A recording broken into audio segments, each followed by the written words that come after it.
After going through a few boxes of my Toybiz and early Hasbro figures, I took the ones that I don't want anymore and lined them up with the newer Hasbro versions of the characters. And here are all the figures. In this video, let's check out these Toybiz figures and their Hasbro counterpart. First up is Ant-Man. The Toybiz Ant-Man is from the Giant Man BAF wave, one of the best Toybiz BAF that we got. And the Hasbro version is from the Retro wave. The appearance of both figures does resemble the classic appearance of Ant-Man, albeit some minor differences. They both have the jagged edges on the forearms and the black circle on the chest. However, the black paintwork around the neck of the Toybiz figure is a bit different from in the comics, but at the crotch area of the Toybiz version has the blue underwear just like his early appearance, unlike the Hasbro figure which has the blue part in the form of like boxer shorts I guess, since it covers the top part of the thigh. Here's how the back of the figure looks like. The Toybiz version has a black circle unlike the Hasbro version which is just a straight line down. But anyways, the costume aside, more importantly is the helmet. The Toybiz version definitely nailed it with the very accurate helmet, just like his early appearance. Hasbro actually reused the head from the black Ant-Man figure, which is kind of disappointing because Hank Pym Ant-Man never wore this version of the helmet. You can see the standard Toybiz texture of plastic is not really smooth like the Hasbro version. But for that, I think it's really down to preference. I really don't mind the clean plastic that Hasbro has done all this while. The helmet on the Toybiz is removable to reveal the Hank Pym head, which is really comic accurate, except that the head looks a bit small when the helmet is removed. So between these two, I'm actually quite torn because the Toybiz version actually still holds up even till now. So what I did was I actually got a spare Toybiz Ant-Man and took out the head and dremeled the head so that I can put it on the Hasbro version and just keep the Hasbro version. This helmet is actually from a bootleg Ant-Man figure which has kind of like just a few points of articulation. You can see the difference between the bootleg and the original. The bootleg has those lines going across the helmet unlike the original. But I think overall the bootleg helmet is quite decent. And here's how the Hasbro Ant-Man looks like with the Toybiz head on. Not bad actually, and I feel it fits in better with the recent Hasbro figures. So I think I'll stick to the Hasbro version with the Toybiz head sculpt and let go of this Toybiz Ant-Man, even though I feel that the Toybiz Ant-Man is one of the better Toybiz figures that holds up till now. Next up is Captain Mar-vell or Mar-vell. The Toybiz version is from the MODOK BAF wave and the Hasbro version is from the Abomination BAF wave. And between these two, you can see the obviously bigger body mold on the Hasbro version. The Toybiz version is definitely on the smaller side because you can see that Retro Spidey is actually kind of bigger than the Toybiz Captain Mar-vell.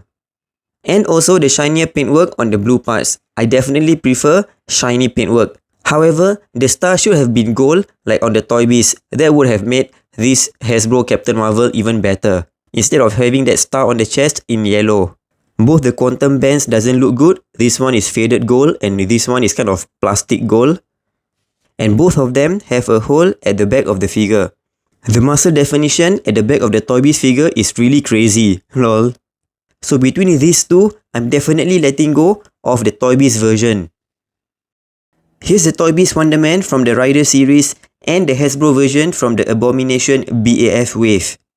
The Toybiz Wonder Man is on a bulkier body mold unlike the Captain Mar-vell and Toybiz Ant-Man, but the Hasbro version definitely has a better sized body mold. The appearance of the Toybiz figure is also kind of based on his late 80s or early 90s appearance, whereby he has the belt that gives him flight, and the Hasbro version is based on his more modern appearance, and by then he has the ability to fly on his own and doesn't need the belt anymore. The thing about this Toybiz body mold is that I feel the head sculpt look kind of small compared to the body. I prefer that the W is more broad compared to the very narrow W on the Toybiz figure. Both the Toybiz and Hasbro version has red eyes. The forearm gauntlet and the belt is chrome red on the Toybiz version. On the Hasbro version, all the red is just matte red. Here's the back of the figure, no W on the back of the Toybiz Wonder Man, and both of them has a hole at the back. The Hasbro Wonder Man figure comes with a pair of energy effects in purple and also a pair of purple fists. The Toybiz Wonder Man has this right, which is really kind of silly looking because he doesn't need this thing and it isn't based on any comic appearance or anything. Here's how he looks like on the right. And the Toybiz version comes with the yellow jacket extension as well, which you can insert into the hole at the back.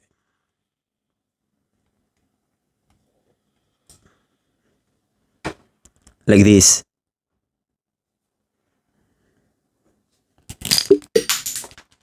Oh man, while I was trying to adjust, the whole crotch actually came off. There you have it, the broken Wonder Man. I guess it's okay because I'm definitely keeping the Hasbro version and was planning to let go of this Toybiz version. Here's the small yellow jacket, and it cannot be attached to the Hasbro Wonder Man even though it has a hole at the back. The pack on the yellow jacket is kind of small and it drops right out. You'll need a blue tack or something to make it stick.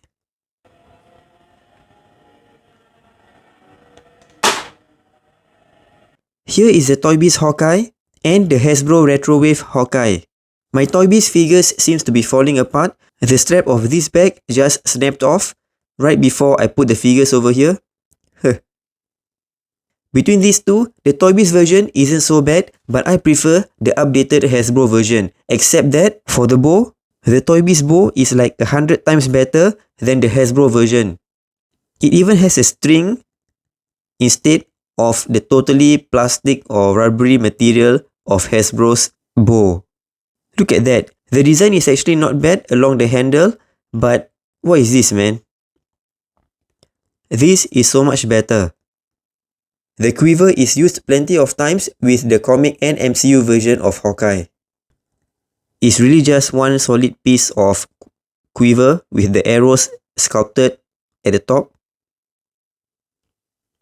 This scaly part of the costume is actually a separate piece. You can take it off. There's a button over here that can be removed. And I definitely like that it is shiny, just like the bands and the gauntlet on the forearms. For the Toybiz version, these are all sculpted on the torso, except for this one, which is a separate piece. And here's the back for the arrows for the Toybiz version. There is a bit of sculpt over here, and it comes with 5 different arrows, but I only have 4 over here. I am missing the one with Ant-Man at the tip of the arrow. These 3 arrows are fake ones which are glued to the back.